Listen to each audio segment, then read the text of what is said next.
online ministry. My name is Reverend Alicia Leslie, and today we are continuing our Bible series. We're going to be talking about Noah and the Great Flood.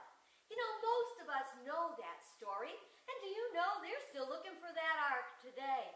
Some people, scientists say they found it. But is it a true story? Not so sure about that, but it is a truth story. It's called an allegory. An allegory is a story that answers a question or defines a divine principle. So that's kind of what we're going to be looking at today. So if we begin with the conditions when Noah was told by God to build the ark, it says Noah was so a good, a righteous man. He walked with the Lord. When someone says they walked with the Lord, it means he followed the principles and the rules and the doctrine of his belief system. So he was seen as a good man and a strong man. And so as much as God looked around and saw all the evil, all the craziness in the world, he said, you know what, I ought to just wipe this whole thing out. I ought to just destroy this whole place, but I got one righteous man.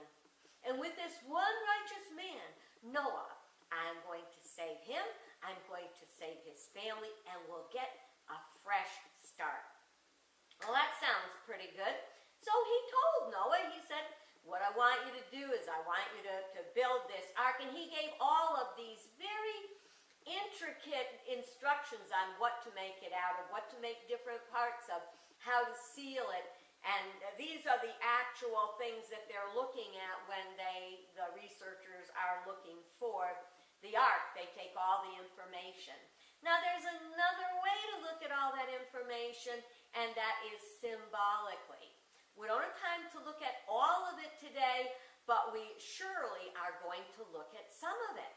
Now, you know, even over time, the story gets a little off, it gets lost. Some of it gets lost. For example, here's a little Bible quiz for you. How many animals did Noah take on the ark? Well, most of you would say he took 2 of each kind, a male and a female.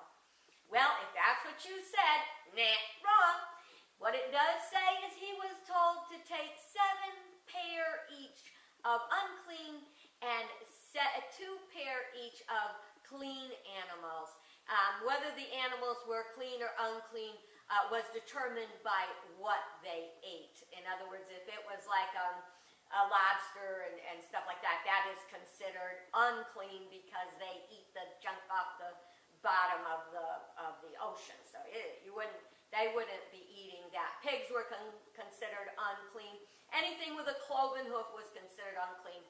But the bottom line is, we say, oh, Noah took 2, a pair of each kind of animal. No, he took many more than that. As a matter of fact, they say probably up to 45,000.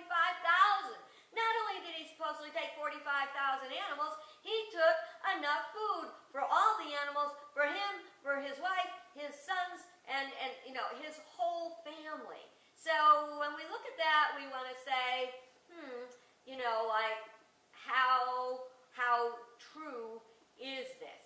Okay. This, by the way, can be found in Genesis. Now, an allegory, which is what this story is called, is something that answers a question. So, as you look at the story, God was upset with all the wickedness he saw. He was going to destroy everything. Then he decided, to save Noah and his family. Here's an important point. When they finally were able to come out of the ark, the first thing Noah did was to build an altar and worship God. So that's a real important point in a truth story, because it gives us a very important teaching about how we should respond every time we have something wonderful happen in our lives, every time we get ourselves out of a predicament, every time we're saved from whatever kind of thing we might have gotten ourselves into. Now, again, we want to look at what question does this answer, what happens if we do not, do as we're supposed to. If you don't do as you're supposed to, God's going to punish you. Guess what? That's where that came from. All right, now, it's actually a story that is full of symbols. So rather than look at the true aspect, let's look at the truth aspect, because every person, place, and thing has a meaning. We look at things like the number of days. It rained for 40 days and 40 nights. 4 is considered a very primary, 4 square number. It means it's a good foundation. So as God was reigning 40 days and 40 nights, he was building a new foundation for a new consciousness. On the earth, which was being washed, no. Through consciousness, which is what water represents, a state of conscious, subconscious. It wasn't coming from below, it was coming from above. The rain was coming from above, so it was a chance to lift up consciousness the same way the ark was lifted up. Other symbols include the fact that it took 150 days for the land to dry, and that they still couldn't get out of the ark for another year. Now, if that's not a word about patience in the midst of your challenges, I don't know about you, but I get myself in trouble when I won't be patient. It's kind of my lesson. I always say that, well, when God was handing out patience, I didn't have the patience to stand around and wait for it, so I went off and did other things. So that's another form of it. You're taking the story and you're taking the symbols to say, what does this mean in my life? Now let's look at Noah himself. Do you know what the name Noah means? It means rest. And Noah was said to be 600 years old when all this happened. Now, was he 600 years old? You see, in that culture, numbers were greatly exaggerated to kind of say how big it was. Like, have you ever said, I've heard that 1 billion times? Have you really heard it 1 billion times? Probably not. But you've heard it so many times it might as well be 1 billion. Well, that's what it's like. So what they're saying is that Noah was older, he was wiser, and through all his age and all his time, he did what? He walked with the Lord. He stayed in righteousness. So when you stay in righteousness, even if you're living in the midst of the wickedness that was going on at that time, you will still be able to be lifted up in the midst of any storm. See how it all starts to fit together, with the symbols and everything. Okay, and then we're looking at what is happening here. We talk about that there was so much wickedness and that God made this flood happen. Well, in our own lives, it's kind of like, there were probably, if this really happened, there were a lot of people going, man, is it ever going to stop raining? I don't know where all this rain is coming from anyway. Have you ever said in your life, why is this happening to me? I can't figure out why I keep having this problem. I can't imagine why this same problem keeps happening to me again and again. You know why? Critical mass. It's that the more we hold a thought, the more that thought generates energy and power in our lives. They say the thoughts we hold in mind manifest in our world as our life. So if you're not holding, if you don't like your life, what's going on and everything, I suggest you start off by changing your thoughts. Turn the wickedness, which means that part that is out of alignment with God, around. Stop thinking negative thoughts. Stop thinking lonely thoughts. Stop thinking poor thoughts. Start thinking thoughts of love, faith, abundance, because that's where you're going to find the difference. Now, it said that it rained, 40 days and 40 nights. Now, days represent periods of illumination, and nights represent periods of unknowing, of darkness. It's where you take the illumination. It's where you take the light that's coming to you, and you process it. We're so busy out there running around, learning, doing, being. stop and to process what's going on. I know in my life, if I processed even a portion of the stuff that went on, I would have had a lot of different outcomes in my life that were, more positive. Now, today it is true, there are researchers that are still out there looking for the ark. What are they hoping to prove?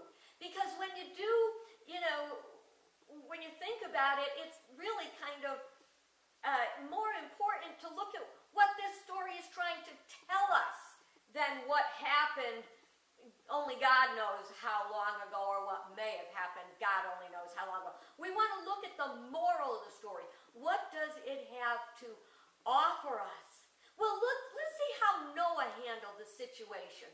He was a righteous man. He was a good man. He was doing it his best. Even in the worst of us, there is that spark of divinity that really would like to do its best. So even if you felt like having done your best until this point in your life, hang on and have faith. And just decide today you're going to start doing your best, and you will be that righteous consciousness that will be able to rise above your little ark of consciousness wherever you're going through whatever challenge you're having. That's really important. Noah also, I got lost there for a minute. I was floating away on my ark.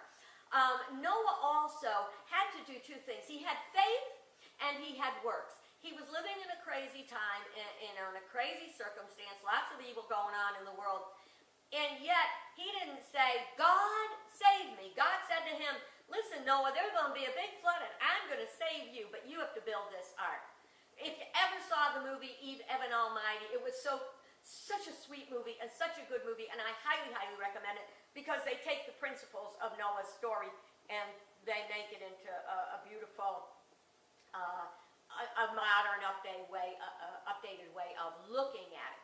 Now, the other thing, which is what makes me think of Evan Almighty, is he had to be willing to appear the fool. He wasn't anywhere near water. And people come by and they go, no, what are you doing? He said, well, I'm building an ark. There's going to be a big flood. And they go, oh, yeah, right, that's going to happen. How many times have you been afraid to do what you knew was the right thing because you were afraid that people would see you as a fool, because you might be embarrassed, because you might fail? Let that go. Have faith.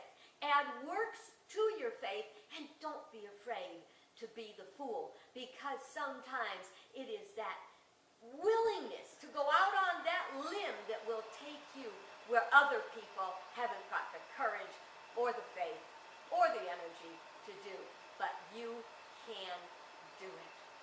One of the most important messages in the story of Noah is that things don't just happen. It tells about cause and effect. The wickedness, the distance that people, that consciousness, that whatever is traveled from all that is good will culminate.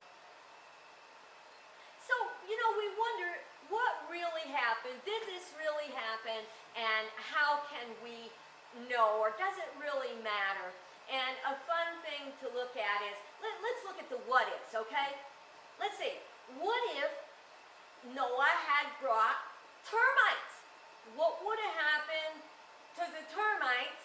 What would they have eaten? He brought food for them. What does that mean he brought? Did it mean he brought wood, or were they deciding they were going to eat the ark? What about ants, So, Noah brings a couple ants, 4 ants, however many ants. I don't know if they're clean or unclean, but he's got these ants on the ark. Well, what happens? Does he have an anteater? Well, what's the anteater going to eat? Is he going to eat the ants that he caught? Now, did the animals on the ark breed while they were there? I mean, that's what happens. Animals breed. Then they would have had too many and not enough food. Think on these things. So again, does it matter that it's a true story or that it's a truth story that can touch your life and make it better? Things don't come from nowhere. They come from somewhere. And in Unity we teach that somewhere is thought. Thoughts held in mind manifest after their kind. Now here's a really good word also. After a flood, I don't know if you've ever been around where there's been a flood. After the flood, the earth is fertile. And in our own lives, when we live through these difficult times, our lives will be fertile. We will grow. We will have amazing new opportunities that we have created with God through our spiritual upliftment. So what I'd like you to do now is to take this message home. Take it to your heart, to your own consciousness. If it's you're looking at the world and it's crazy and you're saying, this place is crazy, if I were God, I'd start all over too. But remember, there was a promise that would never happen again. And also remember that is, every time you see a rainbow, the rainbow was God's promise. He would never flood the whole earth again. I see this symbol as meaning this. When I grow through a problem or a challenge, I will never have to do that problem or that challenge again, and neither will you. I hope you enjoyed today's story and today's lesson.